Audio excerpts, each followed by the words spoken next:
저녁은 엘렌 화이트 자서전 8과에서 8에서 11장 제36주가 되겠습니다.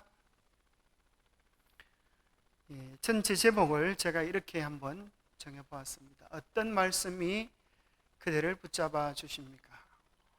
화이트 부인이 첫 계시를 받고 나서 삶의 고난과 시련들이 몰려옵니다. 또 정말 하나님께서 정말 나를 부르신 것이 확실한가?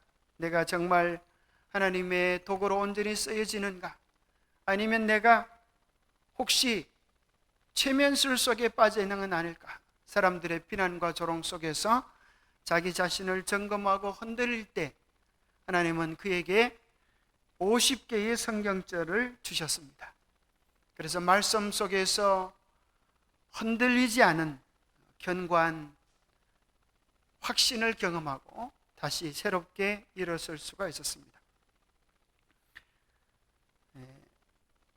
8장은 유행하라는 부르심, 9장은 기도의 응답들, 10장은 뉴햄퍼셔 주에서의 활약, 11장은 광신을 대참, 이런 내용들인데 오늘 이 시대에도 또 특별히 예수님 재림 직전의 시대에도 이런 일들이 여전히 반복될 것입니다. 그래서 우리가 다시 한번 말씀 속에 깊이 뿌리 내리는 그런 경험들이 필요하리라 생각합니다. 우리가 어떤 문제든지 말씀으로 인하여 답을 얻는 시간들이 되면 좋겠습니다. 우리 도정환 시인이 흔들리며 피는 꽃, 그런 아주 멋진 시를 썼죠. 꽃들이 다 필 때에 흔들린다는 거예요. 봄의 나무들도 흔들리며 그렇게 자랍니다. 우리 신앙도 흔들릴까요? 여러분은 견고한 반석처럼 변함이 없습니까? 아니면 바람에 흔들리는 꽃처럼 흔들릴 때가 있습니까? 아마 신앙에 대하여도 우리가 많은 질문들을 하면서 정말 내가 바른 신앙 위에 서 있는가? 내가 정말 제대로 가고 있는가? 하는 그런 질문들을 자신을 향하여 던질 때가 있을 것입니다. 흔들리지 않고 피는 꽃이 어디 있으랴? 이 세상 그 어떤 아름다운 꽃들도 다 흔들리면서 피었나니, 흔들리면서 줄기를 곧게 세웠나니, 흔들리지 않고 가는 사랑이 어디 있으랴? 참 간단한 얘기 같은데, 그죠? 우리에게 깊은 울림이 있죠. 바람이 불 때 꽃들이 흔들리는 모습 누구나 다 보고 지나칠 수 있는 그런 장면인데, 그 속에서 시인은 우리 인생의 갈등, 고민, 그래서 더 분명한 정답들을 알아가는 그런 구도의 여정을 그렇게 표현해 주고 있는 것 같습니다. 그러면서 또 2절에 보면 이렇게 나옵니다. 젖지 않고 피는 꽃이 어디 있으랴? 이 세상 그 어떤 빛나는 꽃들도 다 젖으며 피었나니, 바람과 비에 젖으며 꽃잎 따뜻하게 피었나니, 젖지 않고 가는 삶이 어디 있으랴? 참 그런 것 같아요, 그죠? 우리가 다 나름대로 흔들림과 또 눈물 흘림, 그 속에서 우리 인생이 자라가고 또 아름다운 꽃들을 피워내는 그런 여정들을 가집니다. 심지어 선지자마저도, 그죠? 하나님께서 부르심을, 내가 너를 불렀다 그러면 그때부터 고민이 싹 없어지고 모든 문제가 다 해결되고 그럴 것 같은데 그렇지도 않았습니다. 예수님 만나는 경험 속에서 정말 황홀경 같은 경험을 6개월 동안 했지만 그 후로 또 여러 시련과 어려움들 속에서 고민하는 그런 때가 있었습니다. 그래서 오늘 저녁에는 50개의 성경절 가운데 제가 제목을 붙여봤습니다. 이것은 제목은 원래 나오지 않는 거지만 뭔가 질문에 대한 답을 이렇게 성경절 속에서 찾은 게 아닌가, 이런 질문이 있을 때 아마 하나님께서 이런 마음의 갈등을 보시고 답을 주신 게 아닐까 이렇게 생각하셔서 질문과 답을 한번 연결시켜 보았습니다. 엘렌 화이트도 사람들이 하도 믿지 않고 조롱하고 멸시하니까 자기도 이런 생각이 들었어요. 정말 이것이 성령의 이끄심인지 최면술인지 어떻게 알겠는가? 성령의 이끄심이 올 때 그의 마음속에서 이것을 저항하는 마음이 생겼어요. 그런데 그때 무슨 일이 일어나는가 하면 마음속의 의심과 갈등, 성령의 이끄심을 저항하고 반대할 때에 말을 못하는 벙어리가 되었어요. 마치 사가랴의 경험 같은 그런 경험을 그가 하게 됩니다. 그때 50개 받은 말씀 가운데 한 가지가 이것입니다. 보라, 이 일에 되는 날까지 네가 벙어리가 되어 너희 말을 못하리니 이는 내 말을 네가 믿지 아니함이니와 때가 이르면 내 말이 이루리라 하더라. 참 하나님께서는 어찌 보면 그죠? 맺고 끄름이 분명하신 것 같아요.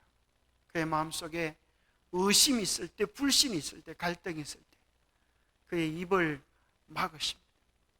더 고민하고 더 염려하고 더 절망하고 정말 하나님의 뜻이 무엇인지를 깊이 깨닫고 경험하여서 제대로 하나님 앞에 서라고 하는 특별한 시간을 주십니다. 그래서 이 50개의 말씀을 붙잡고 다시 일어서서 선지자의 길을 계속할 수 있게 되었습니다.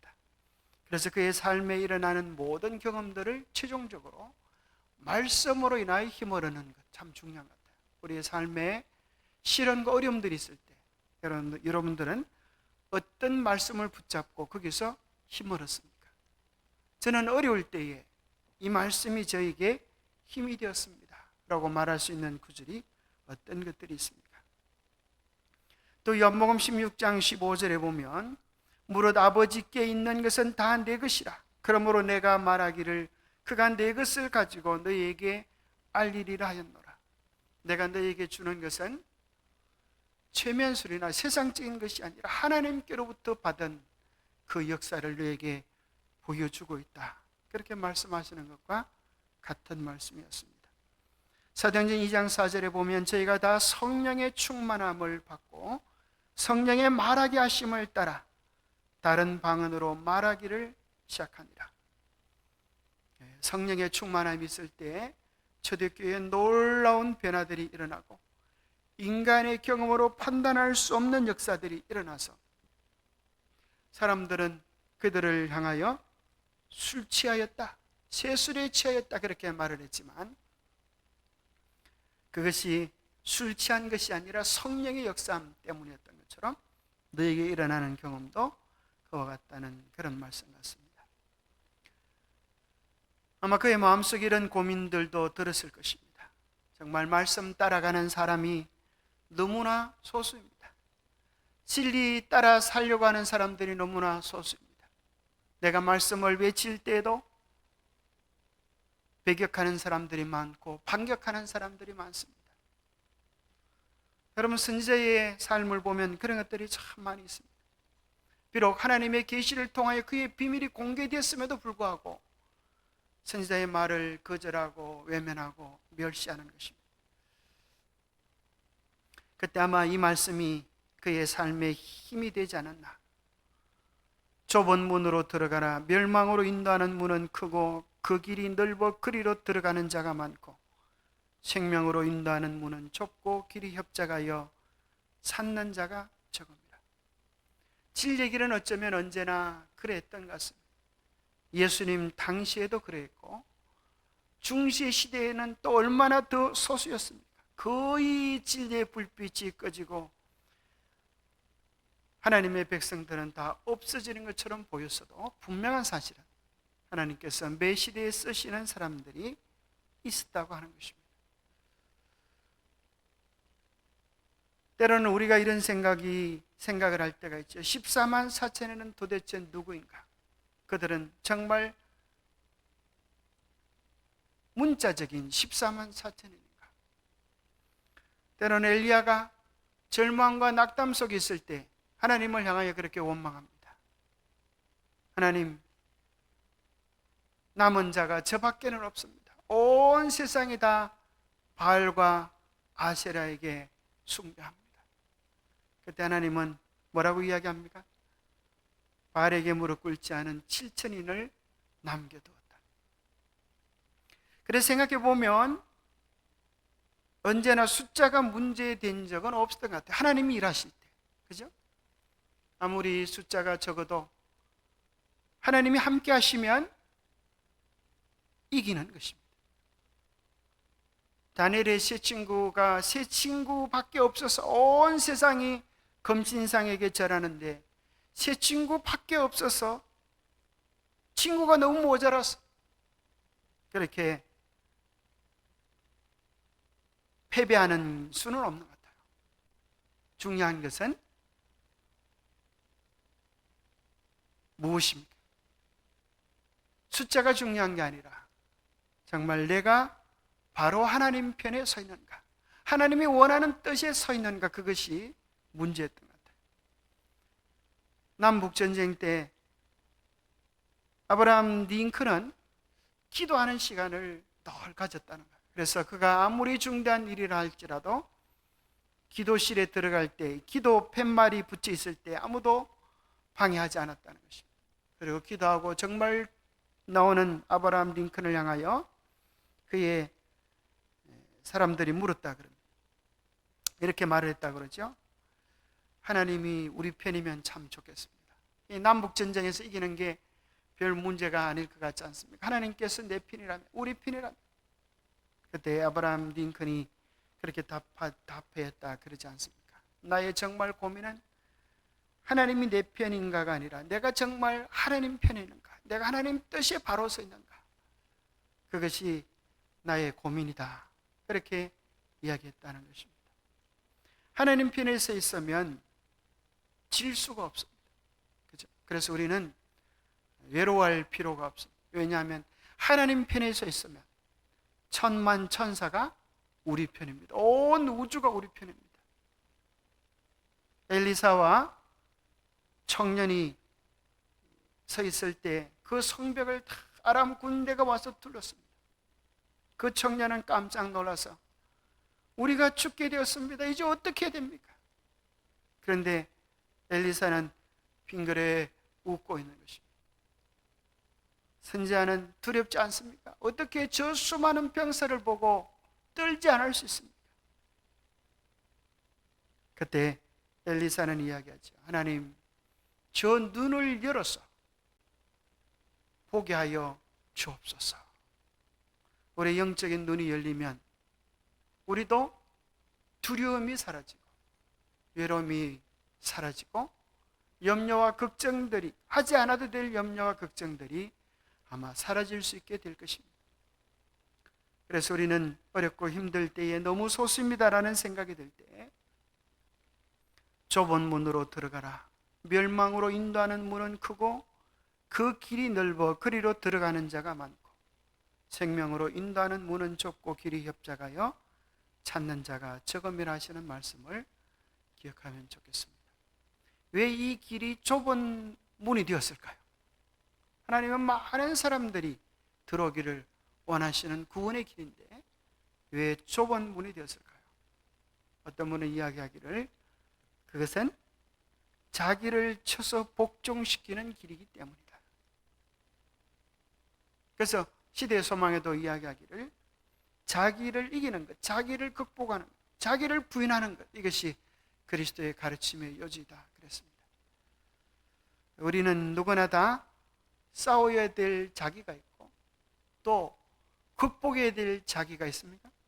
사실은 알고 보면 싸워야 할 최고의 싸움의 대상은 다른 사람이 아니라 내 자신임을 깨달을 때가 있습니다. 또 이제 히브리서 10장 35절에서 39절의 말씀을 주시는데요. 이 말씀은 아마 이런 마음이 들 때 용기가 되지 않았을까 생각이 됩니다. 하나님, 저는 용기가 없습니다. 저는 너무 연약합니다. 저는 여인에 지나지 않습니다. 그럴 때 하나님께서 이렇게 말씀하시는 것처럼 이 말씀이 그의 심령 속에 아로새겨졌다 생각합니다. 너희 담대함을 버리지 말라. 이것이 큰 상을 얻느니라. 너희에게 인내가 필요하면 너희가 하나님의 뜻을 행한 후에 약속을 받기 위함이라. 잠시 잠깐 오면 오실 이가 오시리니 지체하지 아니하시리라. 오직 나의 의인은 믿음으로 말미암아 살리라. 또한 뒤로 물러가면 내 마음이 저를 기뻐하지 아니하리라 하셨나니라. 우리는 뒤로 물러가 침륜에 빠질 자가 아니요 오직 영혼을 구원함에 이르는 믿음을 가진 자니라. 우리가 힘이 들 때에, 용기가 무너질 때에, 또 때로는 낙심될 때에, 혹 주저앉고 싶을 때에, 뒤로 물러가고 싶을 때에, 그때 이 말씀을 기억하면 힘이 날 것 같습니다. 주님께서 우리 각자에게 주시는 말씀 같지 않습니까? 너희에게 인내가 필요하면 너희가 하나님의 뜻을 행한 후에 약속을 받기 위함이라. 뒤로 물러가면 내 마음이 저를 기뻐하지 아니하리라. 우리는 뒤로 물러가 침륜에 빠질 자가 아니요 오직 영혼을 구원함에 이르는 믿음을 가진 자리라. 이 경험을 한 사람이 누구 같아요? 어쩌면 엘리야 같습니다. 그렇죠? 불의 선지자 엘리야. 바알과 아세라 선지자 850명을 처단하고 이스라엘의 큰 부흥 역사가 일어날 것을 기대했는데, 부흥은 그냥 이세벨이 내일 너도 네가 죽인 선지자들처럼 너도 죽으리라, 그 소리를 듣고 놀라서 도망가다가 로뎀 나무 아래에서 그가 낙심하여서 부르짖죠. 뭐라고 이야기합니까? 하나님, 이 정도면 된 것 같습니다. 하나님, 저를 여기서 거두어 주십시오. 저의 믿음이 이전의 선조들보다 나은 것이 없습니다. 이 정도면 한 것 같습니다. 저는 너무 힘이 들어서 이제 더 이상 한 발자국도 옮길 힘이 없습니다. 그때 하나님께서 만약 엘리야의 기도를 들으시고 거두어 가셨다고 하면, 불병거를 타고 하늘로 성천한 엘리야는 어떻게 되었을까요? 하나님께서 천사를 보내셔서 그를 위로하시고 안위하시고 쓰다듬으시고, 그리고 먹을 것과 마실 물을 주면서 먹고 쉬라 그렇게 하셨어요. 먹고 자라. 얼마나 힘드니. 또 먹고 자고 또 먹고 자고, 네가 가야 될 길을 가기에 힘이 모자랄 것 같으니 이것을 먹고 힘을 내서 네가 가야 될 길을 끝까지 가라. 우리에게도 다 각자가 짊어진 십자가가 있고 가야 될 길이 있고 마쳐야 될 우리의 사명이 있습니다. 어떤 분이 교통사고와 재난으로 죽을 위기에 와서 온몸이 고장이 나서 죽으려고 작정을 했다. 내가 오늘 죽고 싶습니다. 그때 한 분이 오셔서 하시는 이야기가, 네 몸과 네 생명은 네 것이 아닌데 어떻게 네 마음대로 하려고 그러냐, 그런 깨우침을 주셨다. 우리가 태어난 것, 우리가 살아가는 것, 우리가 경험하는 모든 것들은 하나님의 손에 달려 있음을 기억하고, 우리도 엘리야처럼 또 엘렌 화이트처럼 일어서서 우리에게 주어진 길들을 다 갈 때에 하나님께서 엘리야를 위하여 불병거를 준비해 놓으셨던 것처럼 엘리야의 사명을 가지고 그 역사를 마친 백성들에게 하나님께서 뭘 준비해 놓으세요? 살아서 예수님의 영광스러운 재림을 맞이할 하늘 구름을 타고 올라가는 그 영광을 준비해 놓으시고, 우리 각자의 머리 위에 하나님께서 영광의 면류관을 씌워주시면서 내가 너의 수고와 아픔과 눈물과 헌신을 안다, 그렇게 말씀하실 때 우리가 하나님 앞에 무슨 이야기를 할 게 있을까요? 하나님, 제가 그때 애를 많이 썼습니다. 너무 힘이 들었습니다.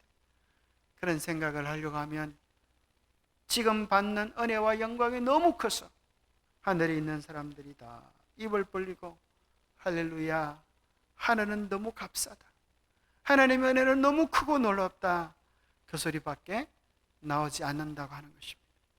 우리도 뒤로 물러가 침륜에 빠질 자가 아니라 오직 영혼을 구원하며 이르는 믿음을 가지고 우리의 길들을 전진하면 좋겠습니다.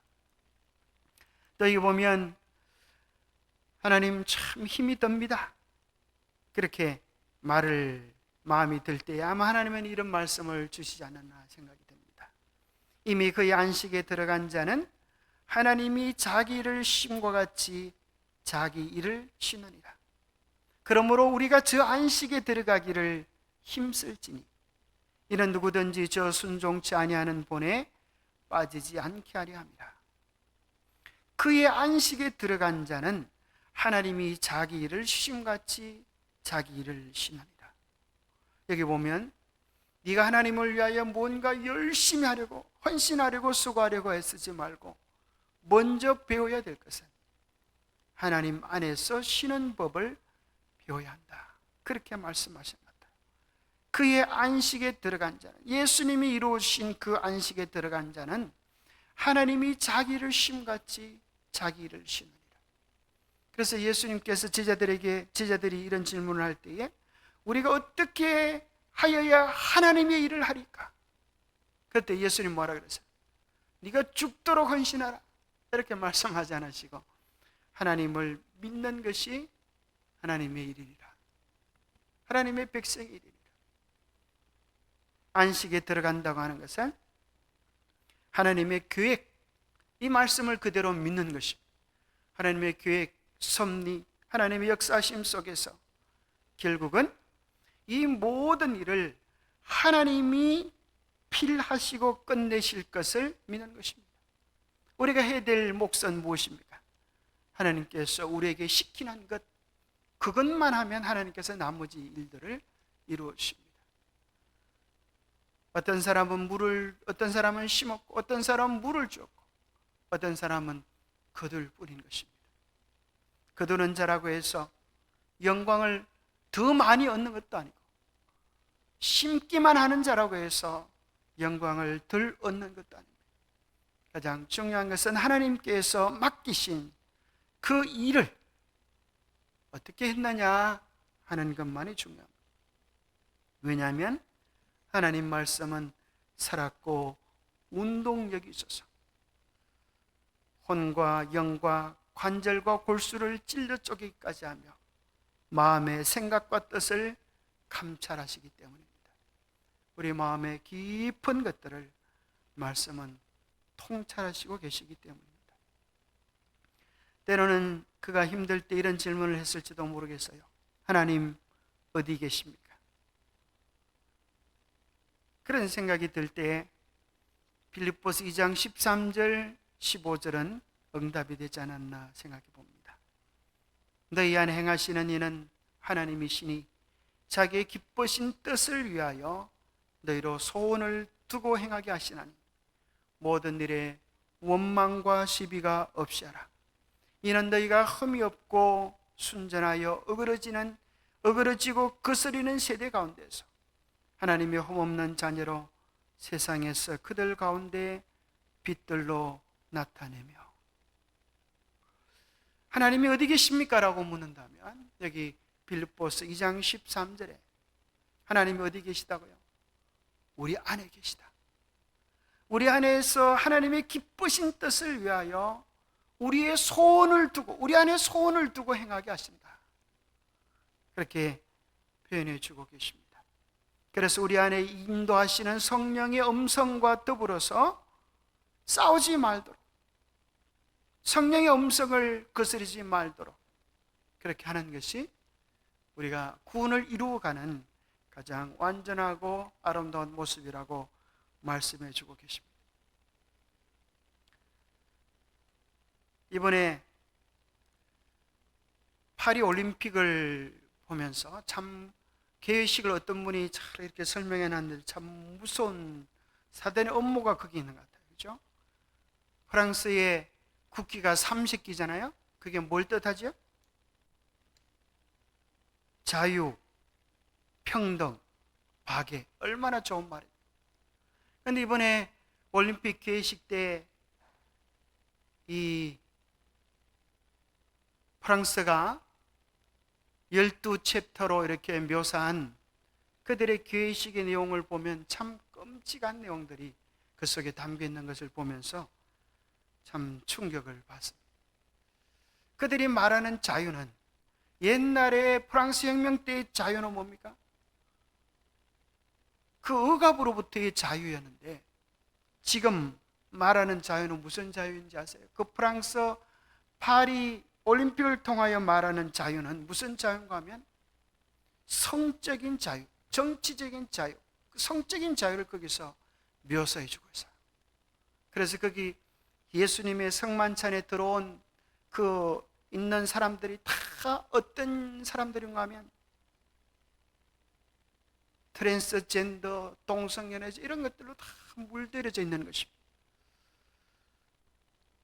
오늘 한 뉴스를 보니까 참 깜짝 놀랄 그런 뉴스가 있었는데, 대구에서 있었다고 그래요. 아마 뉴스 보실지 모르겠어요. 대구 초등학교 5학년이 1학년에게, 여자애에게 전화를 카톡을 하면서 어른들이 하는 그런 온갖 엄난한 소리를 했다는 거예요. 참 기가 찰 노리죠. 초등학교 5학년이 어떻게 그런 짓을 해요? 그것도 대구라는 거예요. 대구. 그래서 오늘날 이 세상 오늘 이 세상의 정신이 뭐로 가득 차 있는가 하면 엄난으로 가득 차. 그것은 단지 어떤 프랑스뿐 아니라 이 세상의 문화들이 그렇게 인간 속에 있는 욕망들을 부추기면서 하나님께로 향할 거룩한 소원 대신에 인간 속에 있는 죄악적 욕망들을 부추기는 그런 시대에 우리가 살아가고 있는 것입니다. 결국 우리 속에 두 가지 씨앗이 있어요. 하나님을 향한 거룩한 뜻을 성취할 것인가, 하나님을 기쁘시게 하는 거룩한 소원을 성취할 것인가, 아니면 배가 신이 되어서 우리 속에 있는 욕망을 따라서, 우리 속에 있는 쾌락을 따라서 우리 인생을 던질 것인가 하는 두 가지 선택밖에 이 세상에 없는 것 같다, 그런 생각을 해보게 됩니다. 그래서 하나님의 백성들은 무엇이 다른가? 그들 속의 마음속에 자기의 기쁨을 추구하는 것이 아니라 하나님을 기쁘시게 하기 위한 거룩한 소원들이 있는 것, 그것이 하나님의 백성들이다, 그런 생각이 듭니다. 또 여기 보면 사단의 공격이 두렵습니다. 그럴 때 전신갑주에 대한 말씀들, 형제들을 어떻게 대해야 합니까? 라고 묻는다면 에베소서 4장 32절, 이 사랑에 대한 구절들이 나와 있습니다. 서로 인자하게 하며 불쌍히 여기며 서로 용서하기를 하나님이 그리스도 안에서 너희를 용서하심 같이 하라. 너희가 진리를 순종함으로 너희 영혼을 깨끗하게 하여 거짓이 없이 형제를 사랑하게 이르렀으니 마음으로 뜨겁게 피차 사랑하라. 새 계명을 너희에게 주노니 서로 사랑하라. 내가 너희를 사랑한 것 같이 너희도 서로 사랑하라. 이로써 너희가 서로 사랑하면 이로써 모든 사람이 너희가 내 제자인 줄 알리라. 나는 정말 제대로 가고 있습니까? 라고 묻는다면 너희가 믿음에 있는가 너희 자신을 시험하고 너희 자신을 확정하라. 예수 그리스도께서 너희 안에 계신 줄을 너희가 스스로 알지 못하느냐? 그렇지 않으면 너희가 버리운 자니라. 정말 바른 기초 위에 서 있습니까? 그렇게 물을 때 고린도전서 3장 10절입니다. 내게 신 하나님의 은혜를 따라 내가 지혜로운 건축자와 같이 터를 닦아둠에 다른 이가 그 위에 세우나 그러나 각각 어떻게 그 위에 세우기를 조심할지라. 이 닦아둔 것 외에 능히 다른 터를 닦아둘 자가 없으니 이 터는 곧 예수 그리스도라. 우리의 신앙이 언제나 예수 그리스도 안에서 요동치 않는 확정을 가지는 것. 또 때로 답답하고 어려울 때가 있을 때 우리가 이렇게 주님께 아뢰일 때가 있습니다. 예수님, 제 사정을 알고는 계십니까? 그럴 때 누가복음 12장 6절 7절입니다. 참새 5마리가 2앗사레온에 팔리는 것이 아니냐. 그러나 하나님 앞에는 그 하나도 잊어버리신 바 되지 아니하는도다. 너희에게는 심지어 머리털까지도 다 세신 바 되었나니 두려워하지 말라. 너희는 많은 참새보다 더 귀하니라.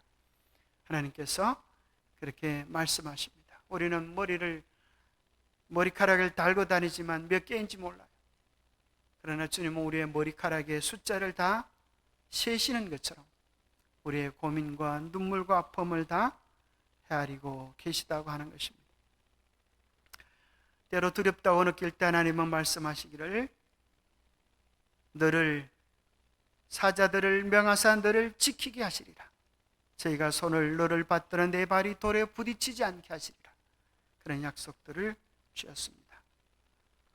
여러 가지 50가지 약속들이 다 힘이 됩니다.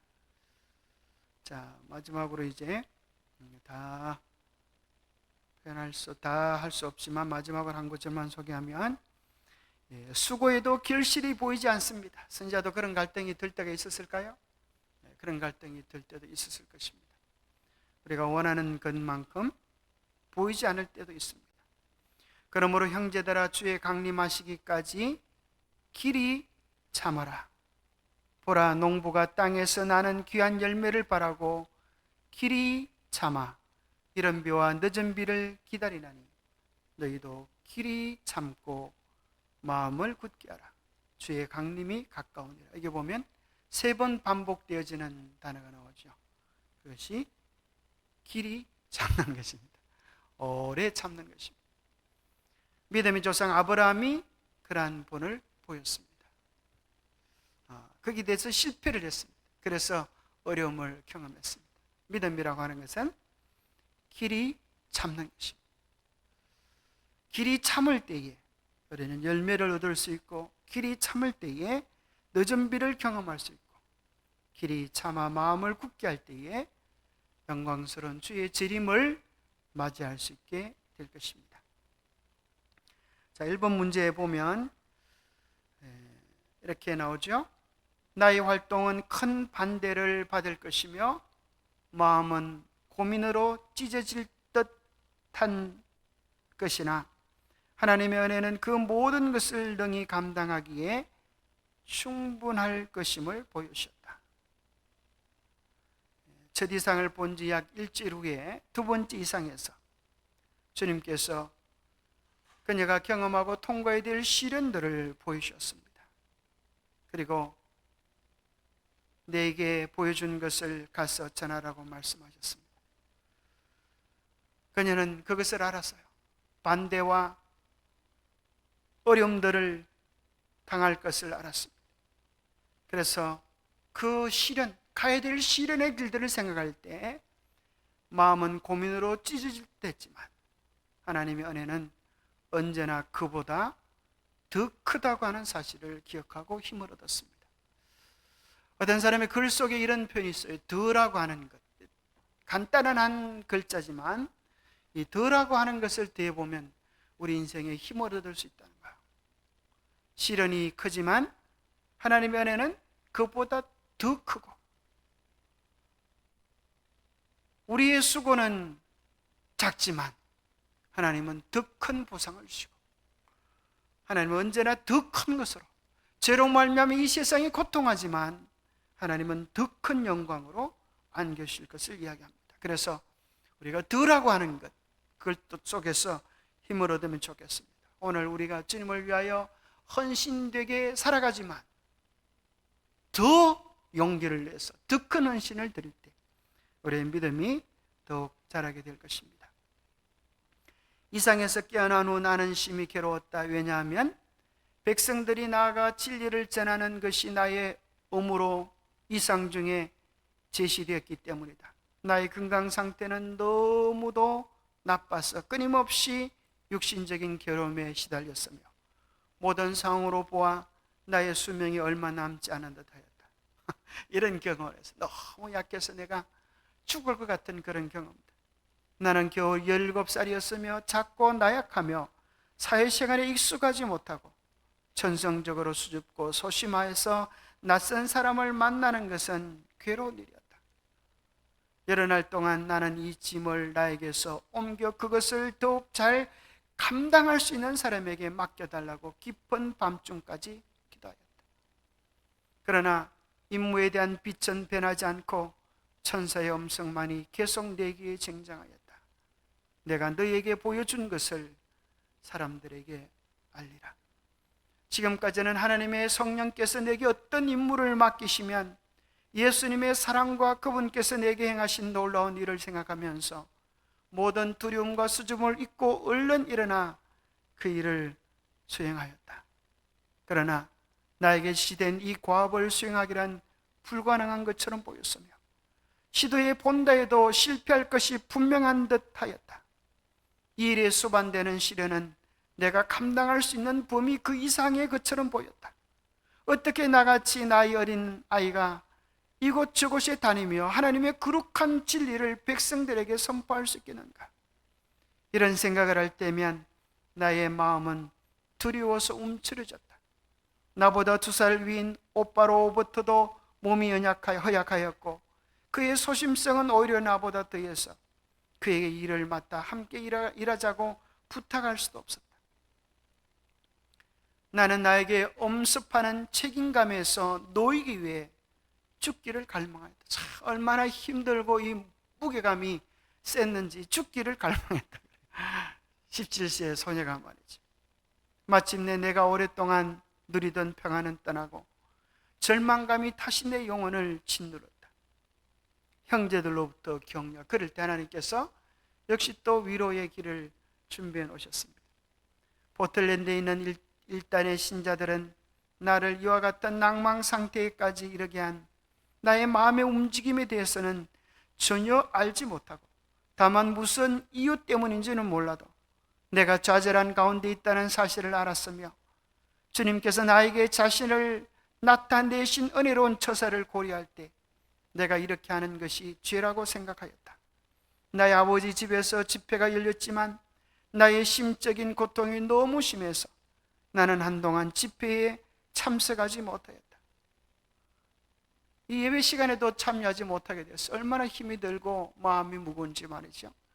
나의 짐은 점점 더 무거워져서 마침내 나의 정신적 고민을 도저히 견뎌낼 수 없는 지경에 이르렀다. 결국 나는 권유를 받아 그럴 때도 그죠. 그녀를 이렇게 세운 것은 다른 사람들의 권유였다. 우리 집에서 열리는 집회에 참석하게 되었다. 교회는 나의 사정을 위해 사정을 특별 기도 제목으로 삼았다. 나의 초기 경험에 있어서 하나님의 능력이 내게 나타난 사실을 반대하던 피어슨 옹은 이제 나를 위해 간절히 기도를 드렸고 나의 의지를 주님의 뜻에 복종시키라고 내게 권면하였다. 자애로운 아버지처럼 그는 죄인의 친구 되시는 분께서 나를 저버리지 않으셨음을 믿으라고 말하며 나를 격려하고 위로하려고 했었다. 나는 너무 연약하고 좌절되어서 내 자신이 어떤 특별한 노력도 할 수 없다고 느꼈지만 나의 마음은 나의 친구들의 탄원과 연합하였다. 나는 이제 세상의 반대를 개념치 않고 만일 하나님의 은총이 내게 회복되기만 하면 어떤 희생이라도 즐겨 감수하겠다고 생각하였다. 참 그죠? 놀라운 경험이죠. 비록 선지자일지라도 하나님의 계시를 받았음에도 불구하고 그 책임은 너무 무거워서 죽고 싶은 심정도 들고 예배에 참여할 용기마저도 없을 때 누군가가 그에게 권유하고 나가서 같이 기도하면서 그를 위하여 기도하고 용기 주는 간절한 기도와 격려의 말로 인하여 용기를 얻고 나중에는 어떤 희생이라도 감수할 만한 용기를 갖게 된 그의 삶의 경험을 보여줍니다. 그런 걸 보면 하나님께서는 누구를 통하여서도 역사하세요? 우리를 통하여서도, 그렇죠? 옆에 함께 기도하고 함께 붙잡아주는 우리를 통하여서도 역사한다는 사실을 생각하면 우리가 낙심한 자들을 찾아가고 그들을 위하여 기도하고 그들을 향하여 마음을 쓰는 것이 얼마나 중요한 것인가 하는 사실을 생각하게 합니다. 내가 기별을 전할 수 있도록 주님께서 내게 힘과 용기를 주십사고 나를 위해 기도하는 동안 나를 에워쌌던 짙은 흑암이 그치고 갑자기 빛이 내게 비치었다. 우리는 마음속으로 느낄 수 있는 일들을 엘렌 화이트는 실제로 눈으로 보는 그런 경험을 하게 됩니다. 불공처럼 보이는 무엇이 바로 내 심장 위를 때렸다. 나는 기운을 잃고 바닥에 쓰러졌다. 나는 천사들이 임재 가운데 있는 듯하였다. 이 거룩한 천사들 중에 하나가 내가 너에게 보여준 것을 사람들에게 알리라는 말을 다시 반복하였다. 류머티즘 때문에 무릎을 꿇지 못하던 피어스 농이 이 사건을 목격하였다. 나는 내가 겨우 듣고 볼 수 있을 정도로 회복되었을 때 그는 의자에서 일어나서 나는 결코 보리라고 예상하지 못했던 장면을 보았습니다. 하나님의 불공이 하늘에서 내려오더니 엘렌 하몬 양의 심장 위를 맞추었습니다. 내가 그것을 보았어요. 이 할아버지는 사실 이제 옹이라고 하는 거 보니까 할아버지 같아요. 이 할아버지는 엘렌 화이트를 반대하고 그렇게 했었지만은 이 경험을 통하여 다시는 의심하지 아니하고 용기를 주는 그런 편에 서게 되었습니다.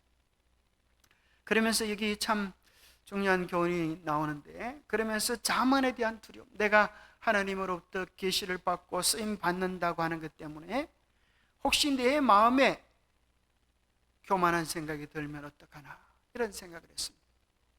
내 겸섭한 하나의 두려운 생각은 만일 내가 임무를 위한 부르심에 순종하여 대중 앞에 나아가 백성들을 위한 묵시와 계시를 받음으로 내가 지극히 높으신 분으로부터 은총을 받은 자라고 선포하게 되면 사람들은 내가 마땅히 취해야 할 처지 이상으로 나를 지켜 세우게 되고 나는 자만에 빠지게 되어 결국 하나님의 불쾌를 초래하여 내 자신의 영혼마저 잃어버리게 된다는 생각이었다.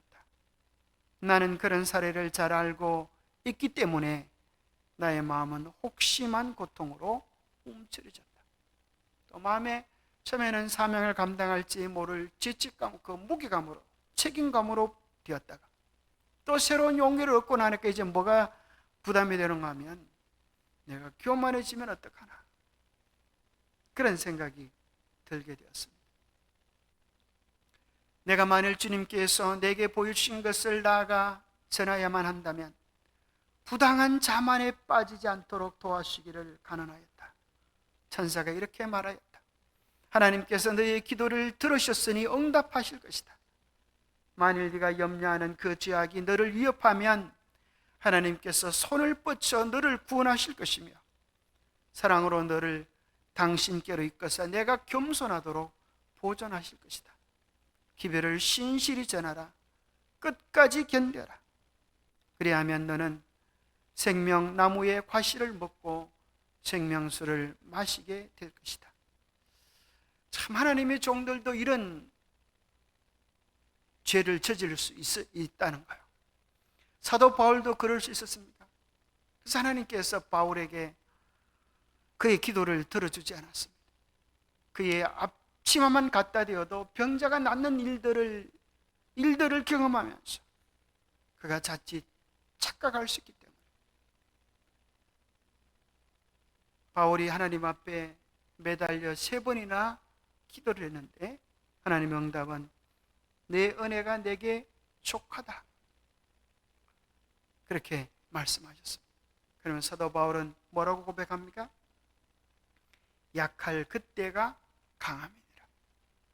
약하여서 하나님 앞에 기도할 수밖에 없는 그때, 하나님을 붙잡고 매달릴 수밖에 없는 그때, 그때야말로 가장 강한 때이다.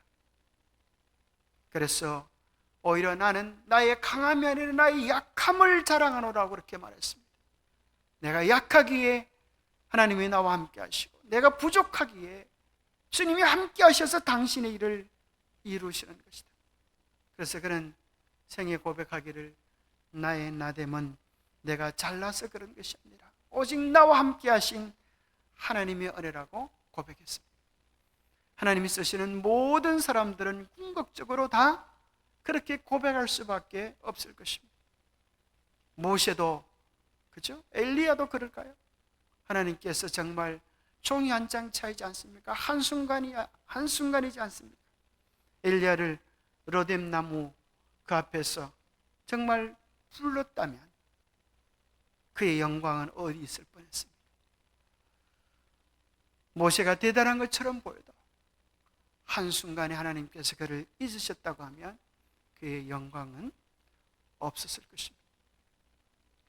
하나님께서 마른 막대기 같은 우리를 취하셔서 당신의 뜻을 이루고 계신다고 하는 사실을 우리는 끝까지 잊지 말고 주님께 영광 돌리는 겸비의 자리에 늘 서야 할 것 같습니다.